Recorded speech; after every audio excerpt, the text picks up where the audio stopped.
나는 누구인가? 질문을 나는 누구인가? 여기에 있는 저와 여러분은 누구입니까? 성도. 아멘. 다음 말을 보세요. 뭐 아무거나 다. 정훈이는 누구냐? 여기에 나오는 정훈아, 너는 누구냐고? 저는 어, 하느님 백성. 아멘. 그래. 우리 문수영 집사의 얼굴이 작아서 그런가요? 아예 안 보이네. 우리 정훈이 뒤에 앉아 있으니까 얼굴 안 보이는 분들은 이렇게 빗게 앉아서 얼굴을 보십시오. 우리의 정체성에 대한 이야기를 하죠. 나는 누구인가? 성도, 그리스도인, 하나님의 자녀, 백성, 뭐 다시 오실 예수 그리스도의 신부, 다 맞는 이야기예요.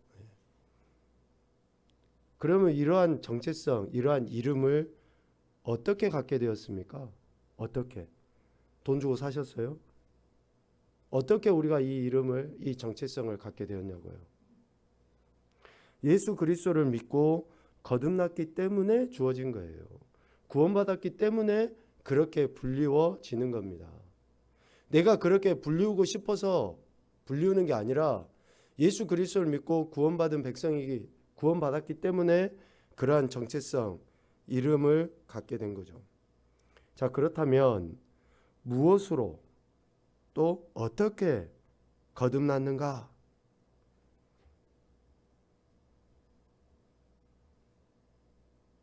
어떻게 거듭났습니까? 무엇으로 거듭났어요? 예수 그리스도를 믿는다고 하는 것은 무엇입니까?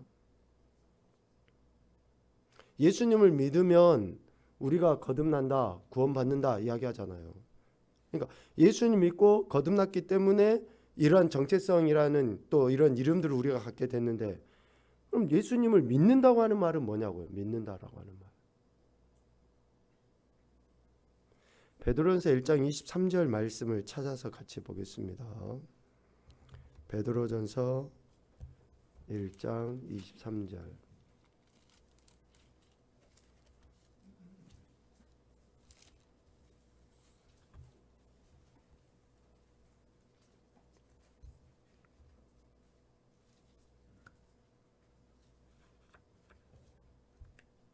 찾으셨으면 우리 같이 보죠. 베드로전서 1장 23절입니다. 너희가 거듭난 것은 썩어질 씨로 된 것이 아니요 썩지 아니할 씨로 된 것이니 살아있고 항상 있는 하나님의 말씀으로 되었느니라. 아멘. 자, 우리가 예수님을 믿는다. 또 예수님을 믿고 거듭났다. 구원받았다. 그래서 성도고 그리스도인고 하나님의 자녀고 백성이고 다시 오실 예수님의 신부라는 이름, 이러한 정체성을 갖게 되었다라고 하는데, 예수님을 믿는다라고 하는 것은 결국 썩지 아니하고 살아있고 항상 있는 하나님의 말씀으로, 즉 그 말씀을 믿음으로 우리가 거듭났다, 구원받았다, 뭐 이렇게 답변하는 거죠. 베드로전서 1장 23절 말씀을 분해를 해보면 그렇습니다. 썩지 아니할 씨로 거듭난 것이다. 두 번째로는 썩지 아니할 씨는 살아있고 항상 있는 하나님의 말씀이다. 셋째, 살아있고 항상 있는 하나님의 말씀으로 거듭난 것이다. 넷째, 거듭났다, 구원받았다, 예수님을 믿는다고 하는 말은 썩지 않고 살아있고 항상 있는 하나님의 말씀을 믿는 것을 의미한다. 지금 베드로전서 1장 23절 말씀을 보고 이 이야기를 들었어야 되는데 이 얼굴만 쳐다보고 있으면, 베드로전서 1장 23절 말씀을 봐보세요. 분해를 해보면 썩지 아니할 씨로 거듭났다. 그리고 썩지 아니할 씨는 결국 살아있고 항상 있는 하나님의 말씀이다. 살아있고 항상 있는 하나님의 말씀으로 거듭난 것이다. 그래서 거듭났다, 구원받았다, 또 예수님을 믿는다고 하는 말은 결국 썩지 않고 살아있고 항상 있는 하나님의 말씀을 믿는 것이다 라는 거예요. 그러니까 믿음은 추상적인 것도 아니고 믿음은 초자연적이고 비이성적이고 그런 게 아니라는 거예요. 물론 하나님의 역사는 우리 인간의 이성의 범위를 훨씬 뛰어나서 일하시지만 하나님께서 우리에게 믿음을 요구하실 때에는 하나님이 가장 이성적으로 하신 그 말씀을 우리가 믿기를 기대하신 거예요. 그 말씀을 믿을 때 우리 안에 온전한 구원의 은혜, 거듭남, 확신들이 주어지는 것이죠. 그래서 여러분 늘 하나님의 말씀, 즉 썩지도 않고 살아있고 항상 있는 하나님의 말씀을 통해서 우리가 구원의 확신, 거듭남의 확신을 가지고 살아갈 수 있게 됩니다. 자, 그러면 또 한 가지 마지막으로 질문을 한번 해보죠. 살아있고 항상 있는 하나님의 말씀을 믿는다라는 것은 무슨 뜻입니까? 내가 하나님의 말씀을 믿는다라고 하는 것은 무슨 뜻이냐고요? 아니, 믿는다고 하는데 그것이 믿는다고 하면 믿는 것이지 거기에 뜻이 무슨 뜻이 있어요? 아니, 내가 믿는다는데 무슨 뜻을 찾고 그렇습니까? 라고 반문을 하려는지 모르겠습니다. 아멘. 용감하십니다. 순종하는 거, 말씀에 순종하는 거. 아멘. 네? believe. 예. 그래요. 믿는다라고 하는 그것은 믿는다. 살아있고 항상 있는 하나님의 말씀을 믿는다라고 하는 그것은 순종, 그리고 우리의 행위, 그러니까 그 믿음에 따른 행위에 의해서 증명되어지는 것을 이야기해요. 여러분, 성경 안에서 믿음은 늘 이 두 개가 같이 갑니다. 우리가 하나님의 말씀에 대한 태도, 순종이 항상 같이 가요. 믿음은 순종이 항상 같이 따라다닙니다. 그래서 우리가 하나님의 말씀을 믿는다고 할 때 그 믿음에는 들음이 있어야 돼요. 그리고 순종이 있어야 돼요. 듣지 않는데 믿는다? 거짓말이에요. 순종하지 않는데 믿는다? 물론 우리가 100% 다 순종 못하죠. 그런데 우리 안에 누가 계십니까? 성령 하나님이 계셔서 순종할 수 있도록 은혜를 주시고 인도해 주시고 깨닫게 해주시고 가르쳐 주셔요. 그래서 우리가 기도라는 게 있어요. 기도라는 게. 기도는 내가 하나님 앞에 요구사항을 청구서처럼 내미는 것이 기도가 아니고 하나님의 말씀이 내 삶에서 이루어지도록 하나님의 은혜를 구하는 것이 기도예요. 청구서 내밀듯이 그냥 카드 결제 청구서 내밀듯이 그냥 내가 하고 싶은 이야기를 주저리 외치는 게 기도가 아니에요. 하나님의 말씀이 나를 통해서 이 땅에서 이루어지도록 이미 하나님의 뜻은 우리에게 다 선포되었어요. 여러분, 하나님 뜻 아십니까? 모릅니까? 아십니다. 정답이야. 우리는 하나님의 뜻을 다 알아요. 다. 여러분 모르셔서 지금 기도하십니까? 하나님의 뜻을? 내가 하나님의 뜻을 몰라서 기도하는 것은 모르겠어요. 그럴 수도 있겠지만 제 생각했을 때는 거의 없어요. 왜 우리가 기도하냐? 하나님의 뜻을 내가 하고 싶지 않은 마음이 훨씬 더 강력하기 때문에 적절한 타협점을 찾기 위해서 우리가 기도하는 거예요. 이미 하나님은 말씀을 통해서 우리에게 기록해 놓으시고 성령 하나님을 통해서 깨닫게 하시고 계셔요. 그런데 우리가 그 말씀에 온전하게 순종하기 싫으니 기도해요. 여러분, 기도 자체를 전부 다 이렇게 표현하는 것은 아닙니다. 당연히 우리의 필요와 간구도 기도해야 돼요. 하죠. 그런데 소위 우리가 하나님의 뜻을 묻기 위해서 기도한다라고 하는 그 부분에 대해서 여러분 잘 한번 묵묵히 생각을 해보십시오. 이미 하나님은 말씀을 통해서 우리에게 다 가르쳐 주셨어요. 그리고 결국 하나님의 뜻의 마지막은 뭡니까? 선이에요. 선.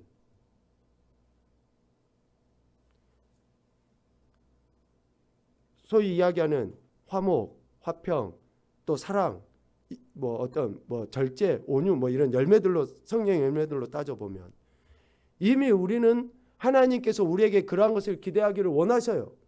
그런 걸 기대하고 계신다고요. 그것이 하나님의 뜻이니까. 그런데 우리는 그러한 뜻을 이루어드리려 하기보다는 여전히 내가 기대하는 그것이 이루어지기를 더 강력하게 요구하고 있는 거죠.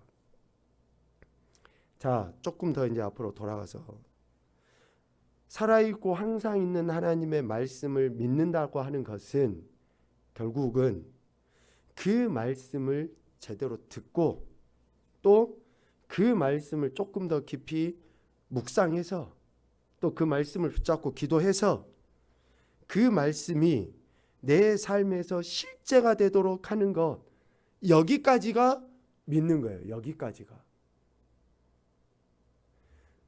그래서 로마서 10장 17절 말씀에 사도 바울이 이렇게 이야기했잖아요.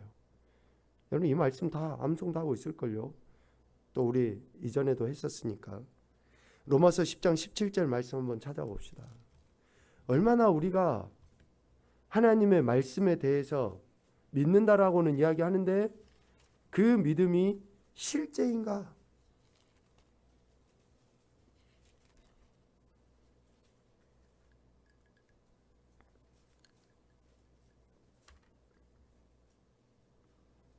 같이 보죠. 로마서 10장 17절 시작. 그러므로 믿음은 들음에서 나며 들음은 그리스도의 말씀으로 말미암았느니라. 아멘. 여러분 예수님 하나님의 말씀을 믿는다고 하는 것은 들음이에요. 들음. 경청입니다. 헬라어의 의미나 히브리의 의미가 거의 비슷해요. 경청한다라고 하는 것은 순종이 내포되어져 있는 들음을 경청이라고 이야기해요.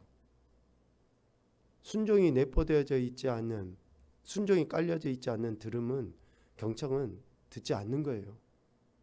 아무리 내가 귀를 쫑긋하고 듣는다고는 이야기하는데 행동이 뒷받침이 안 돼. 그것은 들음이 아닙니다.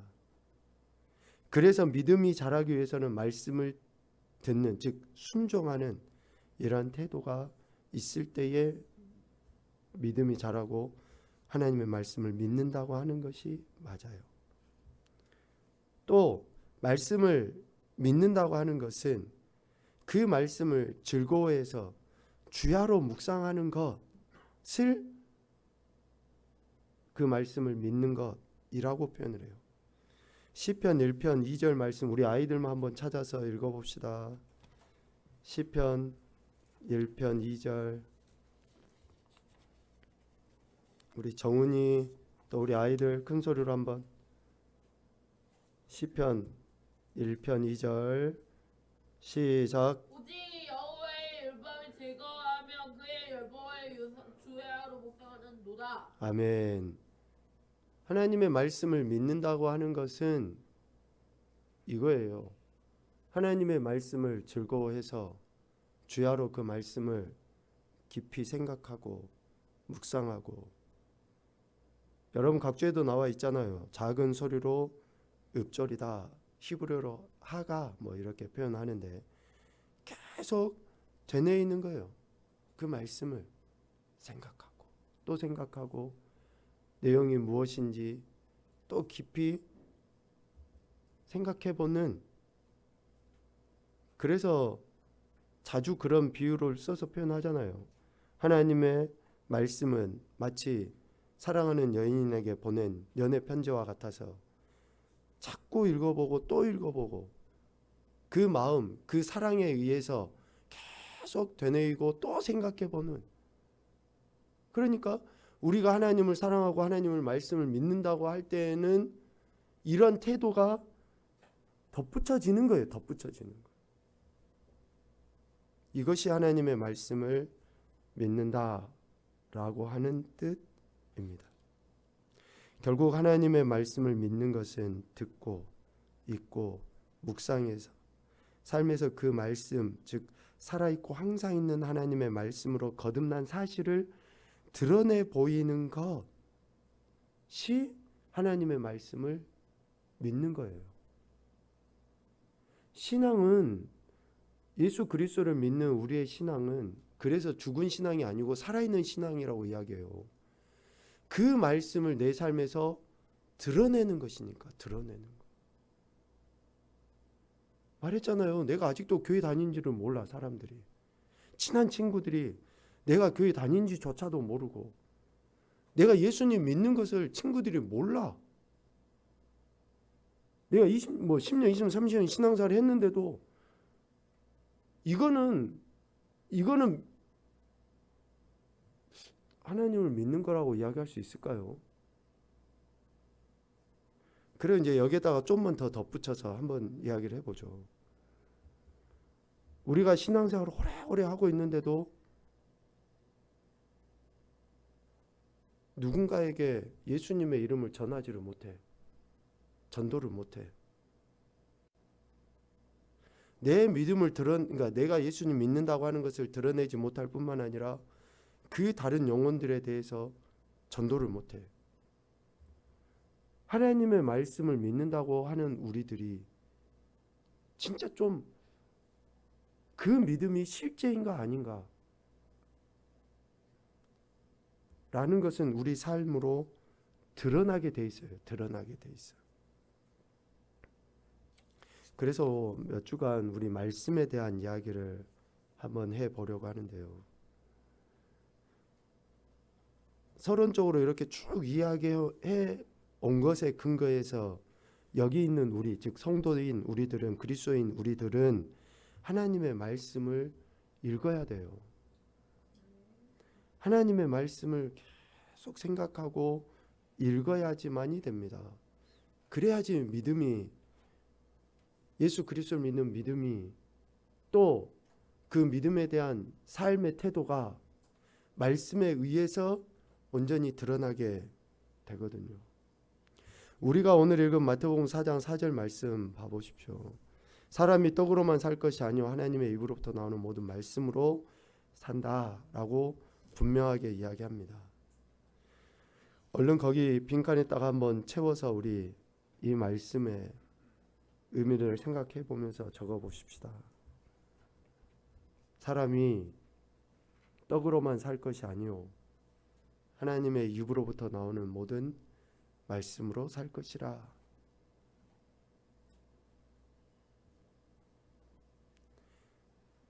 이 말씀의 배경은 예수님께서 성령에 이끌려 마귀에게 시험 받으시러 광야로 가셨을 때 40일 동안 밤낮 금식하신 후에 이 말씀으로 예수님께서 마귀의 시험, 첫 번째 시험을 이기신 것에 대한 이야기이죠. 예수님은 하나님이신데 뭐 40일 동안 굶으셨다고 배 고프시겠어? 예수님 배 고프십니까? 예수님 배 고파요. 예. 예수님도 배 고프시죠? 40일 동안 금식하셨으니. 그런데 마귀가 돌들을 들어서 떡덩이가 되게 명령해봐라 라고 예수님을 유혹합니다. 그랬을 때 예수님께서 이렇게 4장 4절에 말씀하신 거죠.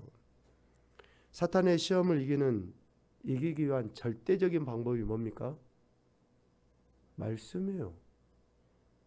사탄의 시험, 마귀의 유혹, 미혹을 이길 수 있는 유일하고도 절대적인 방법이 말씀입니다. 기도 아니에요. 하나님 말씀입니다. 기도가 마귀를 쫓아내는 게 아니에요. 하나님 말씀이 마귀를 쫓아냅니다. 예수님께서 귀신을 쫓아내실 때 무릎 꿇어 기도하셨습니까? 사도 베드로나 또 사도 바울이 귀신을 쫓아낼 때 기도했습니까? 예수 그리스도 이름을 선포했어요. 예수 그리스도 이름은 말씀이에요. 예수 그리스도를 선포하고 말씀을 선포할 때 귀신이 쫓아나간 거예요. 여러분, 기도는 앞서도 이야기했지만 우리가 하나님의 뜻을 이루어드리기 위해서 은혜를 구하는 것이 기도고, 우리가 그 뜻을 이루어드릴 수 있는 처음의 시발점, 시작은 말씀이에요. 말씀. 그래서 예수님께서는 하나님의 말씀, 즉 신명기에 나와 있는 이 말씀을 가지고 마귀의 시험을 이기신 거죠. 사람은 떡도 필요합니다. 그러나 떡보다도 중요한 것이 하나님 입에서 나오는 모든 말씀이다라는 것을 이야기예요. 우리 인간에게 필요한 두 가지 양식에 대해서 분명히 말씀하시죠. 떡, 빵 필요해요. 요즘 애들은 떡 싫어하니까 빵이라고 합시다. 또 하나는 하나님의 말씀이에요. 이 두 가지가 필요한데 육신의 필요를 위해서는 떡이 있어야 되죠. 영혼의 필요를 위해서는 하나님의 말씀이 있어야 됩니다. 그래서 여러분 떡, 빵, 밥 맛있게 많이 드시는 거 좋아요. 그런데 영혼에 필요한 양식인 하나님의 말씀도 반드시 먹어야지 됩니다. 반드시 하나님의 말씀, 양식을 먹어야지 돼요. 그래야지 영혼이 살아요. 영혼이 산다라고 이야기해요. 시편 1편 2절에서 이야기했잖아요. 주야로 말씀을 읽고 묵상하는 거예요.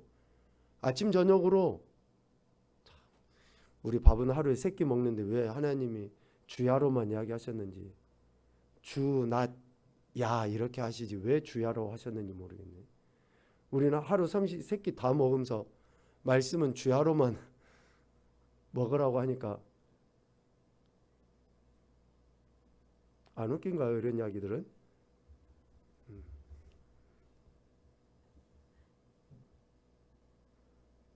밥은 하루 3끼를 다 먹는데 하나님의 말씀 안 먹어요. 우리가 아침 저녁으로도 안 먹어. 밥을 하나님 양식을 안 먹는데 어떻게 믿음이 자랍니까?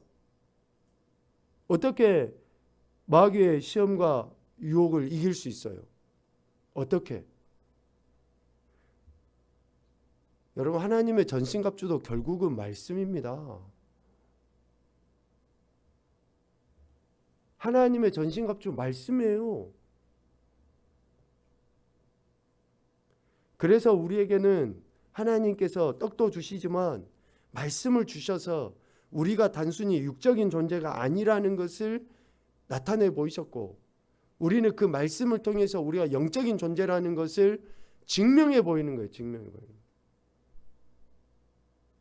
하나님의 말씀을 듣지 않으면 정말 표현이 미안하고 죄송하지만 짐승과 같다 그랬어요. 짐승과 같다. 깨닫지 못하는 백성은 짐승과 같다 그랬잖아요. 하나님의 말씀을 듣지 않고 하나님의 말씀을 믿지 않고 그래서 똑같은 사람으로 우리가 보지만 저들은 그러니까 아무리 저들이 세상에서 명예가 있고 똑똑하고 뭘 해도 저들은 아직은 영적으로 죽은 상태예요. 죽은 상태. 그래서 우리에게는 하나님이 하나님의 말씀을 통해서 하나님을 믿고 구원받은 인생으로 살아가도록 그렇게 하신 거죠. 세상에서 가장 귀한 책인 성경을 하나님의 말씀이라고 부르죠. 우리는 우리 안에 새 생명이 자라기 위해 필요한 영적 양식을 어떻게 얻을 수 있습니까? 어떻게 얻을 수 있어요? 1. 성경책을 책장 위에 놓아두는 것에 의해서 얻을 수 있다. 매일 그렇게 하고 계십니까? 딱 성경책을 딱 책장에 꽂아놓고 쳐다보면 표지만 쳐다보고 큰 글자 성경 딱 이렇게 글자만 보고 그러면 그냥 삐삐삐삐 해가지고 그 안에 내용이 내 머릿속에 쏙쏙 들어와요. 두 번째, 성경의 말씀을 읽고 들음으로써 얻을 수 있다.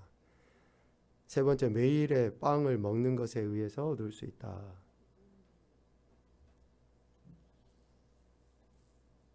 여러분 하나님의 말씀을 읽고 들으셔야지 영적 생명이 자라는 데 필요한 양식을 공급해 줄 수 있습니다. 꼭 말씀을 매일매일 꾸준하게 읽어 나가십시오. 그럴 때 여러분들의 자아가 죽고 기도한 것처럼 나는 죽고 예수로 사는 삶이 어떻게 됩니까? 내가 어떻게 죽어요? 내 자아가 어떻게 죽습니까? 하나님의 말씀이 내 모든 것을 찔러 쪼개고, 그렇게 정말 무서운 이야기지만 그 말씀이 나를 난도질을 해야지 내 내면 깊은 곳에 있는 그 죄 하나까지도 없어지는 거예요. 그것도 잘 되지 않지만 얼마나 우리 자아가 교만하고 강력해서 오랫동안 목회해도, 오랫동안 신앙생활하고 교회 직분을 맡아도 인생의 말미에 그렇지 못한 사람들 얼마나 수두룩벅적하게 뉴스에도 나옵니까? 그만큼 우리의 자아가 죽을 수 없을 만큼 강력한데 매일매일 우리가 이조차도 안 해. 그런데 어떻게 우리가 죽냐고요. 우리의 영적인 양식은 오직 하나님의 말씀입니다. 음식은 어린아이를 자라게 하죠. 하나님의 자녀로 태어나면 그때 영적으로 어린아이와 같아요. 태어나면 영적으로 어린아이와 같아요. 이제 막 태어난 어린아이들, 갓난 아기에게는 어때요? 태어나자마자부터 엄마 제가 먹을게요 하면서 막 팍팍 떠먹는 애기 없어요. 또 애기는 음식 뭐 안 먹어도 돼 그러질 않아요. 보통 다른 사람이나 특별히 어머니가 먹여주잖아요. 어렸을 때는 꼭 그와 같아요. 영적으로 이제 태어난 초신자나 또 그런 사람들은 갓난 아기와 같아요. 그러니까 누군가가 가르쳐주고 또 이렇게 예배나 공적인 이런 예배들을 나와서 하다 보면 이제 조금 괜찮아져요. 잘하져요. 그런데 이제 시간이 점점 우리가 신앙의 연조라고 하잖아요. 점점 자라면서는 본인이 이제 직접 그 말씀을 읽고 또 그 말씀 깊이 묵상하는 것들을 통해서 하나님이 공급해 주시는 생명의 은혜들을 경험하게 되는 거죠. 그래서 신앙생활을 하게 되면 여러분 교회 공적인 예배에 빠지지 않고 잘 들이셔야지 돼요. 그러면 신앙이 잘 성장합니다. 그리고 이제 좀 이렇게 공적인 예배뿐만 아니라 그래서 개인적으로 그런 시간을 갖는 거예요. 오랜만에 한번 해보죠. 신앙은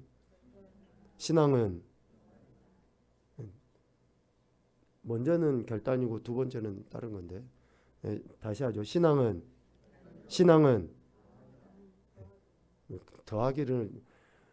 더하기는 하기 싫으니까 좀 목소리가 작아진 거 알겠어요. 신앙은 더하기예요. 하나 더 해볼까요? 기도는 보험입니다. 평상시에 항상 기도하셔야 돼요. 몸 아프고 피곤하고 힘들잖아요. 기도 잘 안 나와요. 진짜 하루 뭐 떼약볕에서 일하고 나니까 기도할 힘이 안 생겨요. 그러니까 평상시에 기도해 놔야 돼요. 또 어린아이와 같이 갓난 아이들은 그렇게 누군가에 의해서 먹여집니다. 그러나 아이가 건강하게 자란 후에는 어떻게 음식을 먹습니까? 단단한 음식을 스스로 먹기 시작해요. 스스로. 단단한 음식, 거친 것, 내가 부드러운 것, 내 귀에 듣기 좋은 것, 내가 듣고 싶은 것, 내 마음에 쏙 드는 것, 이것이 아니라 하나님이 우리에게 말씀하실 때는 내가 듣고 싶은 말씀하시는 것이 아니라 우리가 들어야 될 이야기 하는 거예요. 아니 어느 부모가 자식이 듣고 싶은 이야기를 합니까? 어느 부모가 자식이 듣고 싶은 이야기를 하는 게 아니라 자식이 들어야 될 말을 하는 거예요. 부모는. 아멘. 집에 가서 꼭 하십시오. 아멘. 집에 가서 꼭 하세요. 목사가 여러분 듣고 싶은 이야기를 하는 게 목사가 아니에요. 여러분. 여러분들이 들어야 될 이야기를 하는 것이 목사예요. 여러분들이 위로받고 싶고 은혜 받고 싶고 당연하죠. 그런데 진짜 위로와 진짜 은혜는 뭡니까? 여러분들이 하나님의 말씀을 듣고 하나님 앞에서 온전하게 세워질 때 그게 은혜인 거지. 목사 칭찬이 그렇게 중요해요? 목사 위로가 그렇게 중요합니까? 아니에요. 여러분들이 하나님 앞에 섰을 때 하나님 앞에 칭찬받고 하나님께 상급받고 은혜를 받아야죠. 그러려면 어느 부모가 자식들이 듣고 싶은 이야기만 하는 부모가 어디 있어요? 그게 아니라고요. 그래서 예수님이 베드로를 부활하신 이후에 만나셔가지고 사명을 주시면서 그 이야기를 했잖아요. 내 양을 먹여라. 내 양을 차라. 라고 이야기를 했어요. 그러니까 베드로에게 또 목회자에게 아니면 부모에게 그 맡겨진 사명은 뭐냐면 그들의 필요한 것들에 대해서 뿐만이 아니라 그들에게 반드시 있어야 할 것에 대해서 책임을 다하는 것이 권위자고 목회자고 부모라는 것을 이야기하고 있어요. 여러분, 우리가 영적으로 거듭났다, 이제 성장해 간다 라고 하는 것은 이런 단단한 음식을 스스로 먹을 수 있어야 한다는 것을 이야기합니다. 하나님의 말씀을 여러분들이 깊이 읽고 생각을 하면 지금 이런 이야기가 얼마나 지금 우리에게 꼭 필요한 이야기인지 알게 됩니다. 우리의 신앙은 성화의 과정 가운데 있어요. 예수님을 영접한 그 순간부터 하나님 앞에 서는 그날까지 성화는 성숙하게 성장해져 가는 과정을 이야기해요. 하나님이 우리를 그렇게 부르셨을 때 우리에게 기대하시는 바는 이러한 성화입니다. 부모된 여러분들이 자식들이 성장, 성숙, 성화되지 못한 모습이 얼마나 가슴 아픈지 아시지 않습니까? 하나님께서 우리에게 기대하시는 바는 바로 하나님의 말씀을 날마다 읽고 먹음으로 인해서 영적으로 성장, 성숙, 성화되어져 가는 것입니다. 처음에는 갓난아기처럼 우유를 먹는 것, 그러나 시간이 점점 지나면은 우리가 이제 매일매일 성경을 조금씩 읽으면서 우리가 영적 양식을 먹기 시작하고 그 안에서 성장, 성숙해 가는 것이 매우 중요하다라고 이야기합니다. 마지막 보죠. 여러분은 이미 자신의 성경을 가지고 있을 것입니다. 그렇죠? 요즘 성경 안 갖고 다니는 사람들 되게 많잖아요. 성경 또 없는 사람들도 있잖아요. 의식적으로라도, 그러니까 생각적으로라도 여러분 성경을 꼭 들고 교회를 다니십시오. 교회 PC도 돼 있고 핸드폰 안에 다 있는 줄 알겠어요. 그런데 눈에 보이게 성경이 이렇게 있으면 마음가짐이나 태도가 좀 달라지지 않을까요? 그래서 좀 기왕이면 좀 큰 걸로, 무거운 걸로, 두 손으로 들 수 있는 걸로. 그래서 좀 성경을 이렇게 좀 겸손하게 쬐깐 해가지고 이렇게 한 손으로 달랑달랑 이렇게 드는 것보다 기왕이면 벽돌처럼 커가지고 무거운 걸 이렇게 두 손으로 들 수 있도록. 그렇게 이런 개그 좋아하시군요. 좀 그렇게 하면 어떨까 그런 생각을 해보게 됩니다. 성경 다 가지고 있습니까?